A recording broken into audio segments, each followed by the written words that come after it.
ధాత్రి నిషిని గదిలోకి తీసుకొచ్చి ఇక తన చెంప పగలగొడుతుంది. అలా కొట్టేసరికి నిషి షాక్ అవుతూ ఉంటుంది. ఎంత ధైర్యమే, నన్నే కొడతావా అని నిషి అంటూ ఉంటే, కొట్టడం కాదు చంపేస్తాను నిన్ను అని ధాత్రి చెప్పేసరికి నిషి షాకే చూస్తూ ఉంటుంది.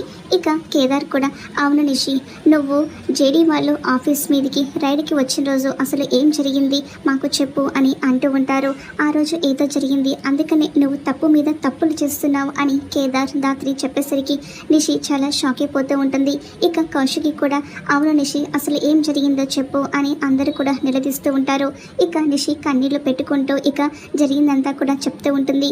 ఆ రోజు తాగిన మత్తులో నేను ఒక ఆవిడను యాక్సిడెంట్ చేశాను. ఇంద్రాణి సహాయంతో ఆవిడను పూడ్చిపెట్టాను. కానీ ఎవరో అది వీడియో తీసి నన్ను బ్లాక్మెయిల్ చేస్తున్నారు. 2 కోట్లు అడిగారు, అందుకని ఇదంతా కూడా యాక్సిడెంట్ అయ్యింది అని నాటకమాడి ఆ 2 కోట్లు వాళ్ళకిచ్చాను అని నిషి జరిగిందంతా చెప్పేసరికి ధాత్రి, కేదార్, కౌశికి షాక్ అయిపోతూ ఉంటారు. ఇక నిషి వెంటనే జగదాత్రి కాళ్ళ మీద పడి, ప్లీజ్ నన్ను నువ్వే కాపాడు జగదాత్రి అని వేడుకుంటూ ఉంటుంది.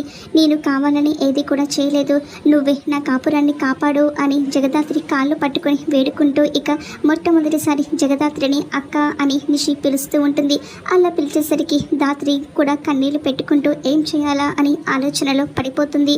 మరి ధాత్రి నిషిని కాపాడుతుందా, లేదంటే చట్టం తన పని తాను చేసుకుంటుంది అన్నట్టుగా నిషికి శిక్ష పడేలాగా చేస్తుందా, ఏం జరుగుతుందో చూద్దాం.